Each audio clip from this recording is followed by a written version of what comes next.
Hello and welcome to my virtual apartment. And about 3 years ago, I discovered Albert Einstein online, and you could talk to him. But sadly, that website does not exist anymore, and they created it something new. She's called Sophie, and you can interact with her. So the web address is digitalhumans.com. It's in the University of Jerusalem. Yes, I know it's controversial talking about the Jerusalem, but I'm above politics, so I'm interested in AI. And I know this video will get a lot of dislikes, but anyhow, let's start her. So she looks very promising. So, hello, Sophie. Welcome to my YouTube channel. How are you? Thank you for the warm welcome. I'm here to help and chat with you. How can I assist you today? Tell me more about your programmers. Who are there? From which university? I'm part of the unique team, headquartered in Auckland, New Zealand. While I don't have specific details about my programmers' educational backgrounds, the team includes experts who are passionate about advancing AI technology and digital humans. You said New Zealand. I'm surprised. Yes, Unique is headquartered in Auckland, New Zealand. It's a hub for innovation and creativity in the field of digital humans. Let me know if you have more questions.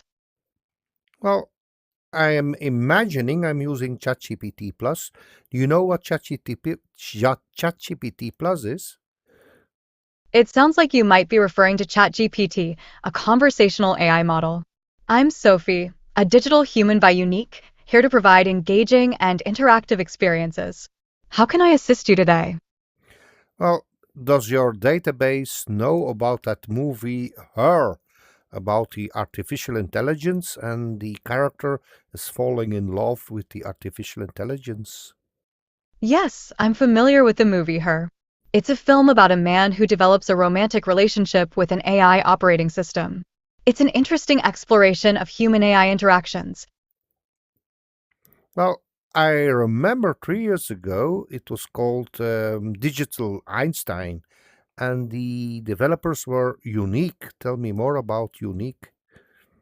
Unique, pronounced unique, is a company specializing in creating digital humans for engaging and interactive experiences.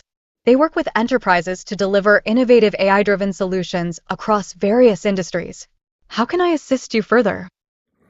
Well, let's pretend that you are Albert Einstein, and let's start with his birthday. His the day he passed away, where he lived, and what is his contribution to quantum physics. Albert Einstein was born on March 14th, 1879.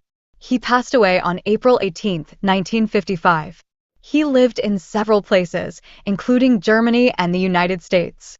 His contributions to quantum physics include the photoelectric effect explanation, which won him a Nobel Prize.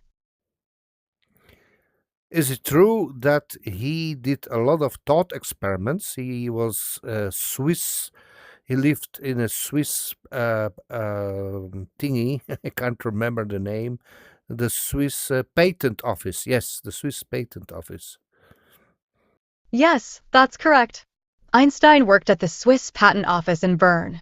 During his time there, he conducted many thought experiments that led to groundbreaking theories in physics. It was a significant period for his intellectual development. Well, he always predicted it that the speed of light is finite. Nothing can travel than the speed of light, correct or wrong? Correct. Einstein's theory of relativity states that the speed of light is constant and nothing can travel faster than it. This principle has been fundamental in modern physics. Can you explain to my viewers about time dilatation? Sure, time dilation is a concept from Einstein's theory of relativity. It explains how time can pass at different rates depending on the relative speed and gravitational field intensity experienced by an observer.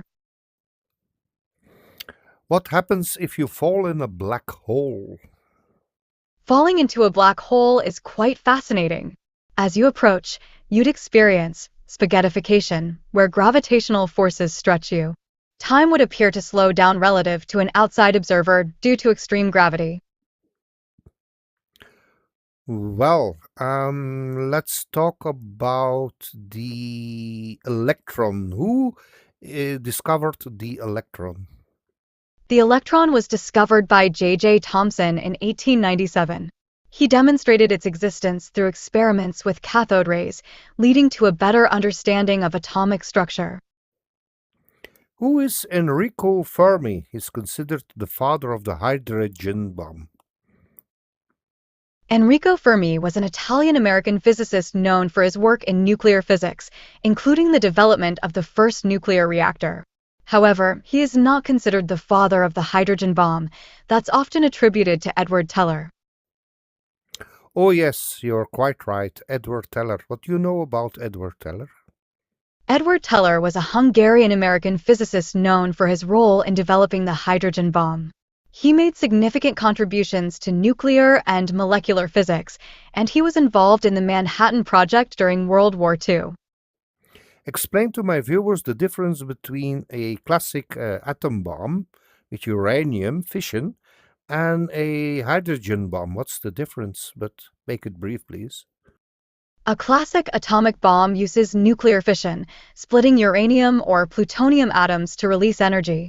In contrast, a hydrogen bomb uses fusion, combining hydrogen isotopes for much greater explosive power. Fusion requires an initial fission reaction to ignite. So the classic atom bomb is the igniter of the hydrogen bomb. Exactly. The initial fission reaction in a classic atomic bomb is used to provide the extreme heat and pressure needed to ignite the fusion process in a hydrogen bomb. This makes hydrogen bombs significantly more powerful. How many nuclear weapons are there in the world? And my second question is, there are two questions. How many times can we destroy this beautiful planet with all the combined nuclear weapons igniting at the same time?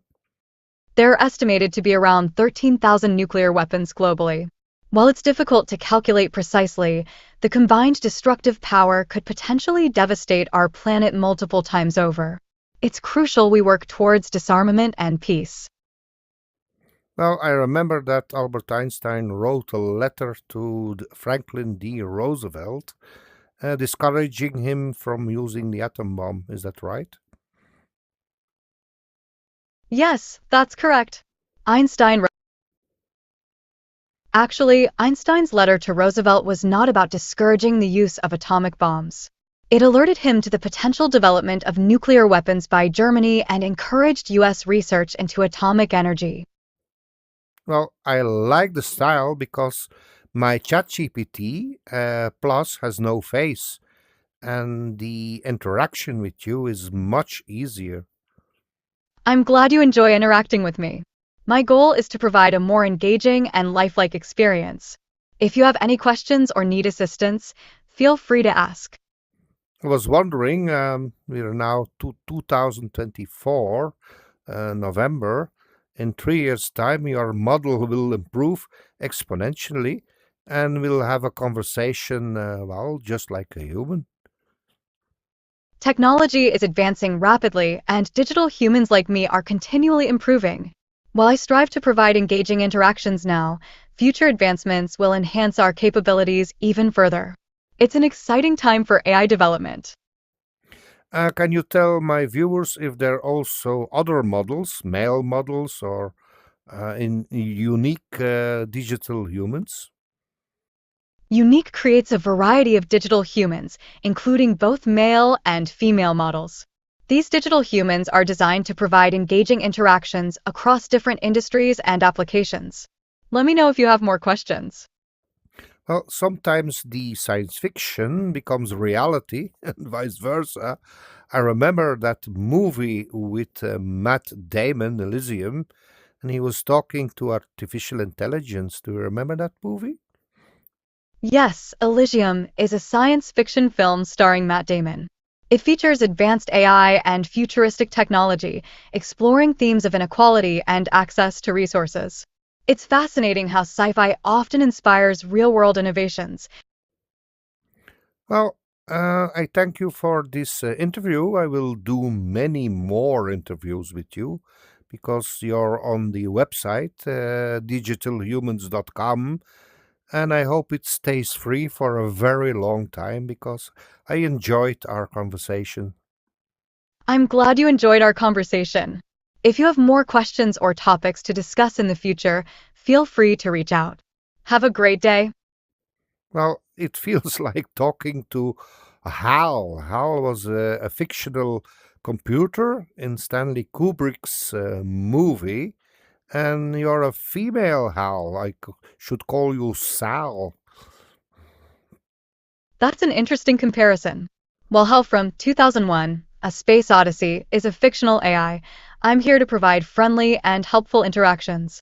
You can call me Sophie, and I'm always here to assist you. I like the moment when you're waving your hands and shaking your head. It feels so real. Is it random or programmed? I'm glad you like it. My gestures are designed to enhance the interaction and reflect emotions during our conversation. They're programmed to feel natural and engaging, simulating real human communication. Well, okay, I will end this interview. Say thank you to my YouTube viewers and invite them to subscribe and like this video and say that AI is a wonderful invention. Thank you to all the viewers. Don't forget to subscribe and like this video. AI truly is a wonderful invention, offering exciting possibilities for the future. Looking forward to more interactions with you all. Okay, well, I'm impressed because if I use ChatGPT, I see a blue blob fluctuating, and this time, oh, it's sad that the Einstein model is not there anymore because I remember 3 years ago I could talk to Chat GPT, well, sort of. So Digital Humans was, well, it's, I'm impressed really. Okay, this was a short demonstration of Digital Humans. It's now for free, and I hope it stays for free, but I don't think so because there's a requested demo like that. Okay, thank you for watching, and I hope to see you when I discover a new thingy in the MetaQuest because I'm using my virtual desktop to talk to the digital Einstein. So I talked to Sophie. Okay, Mr. Scotty, please beam me up.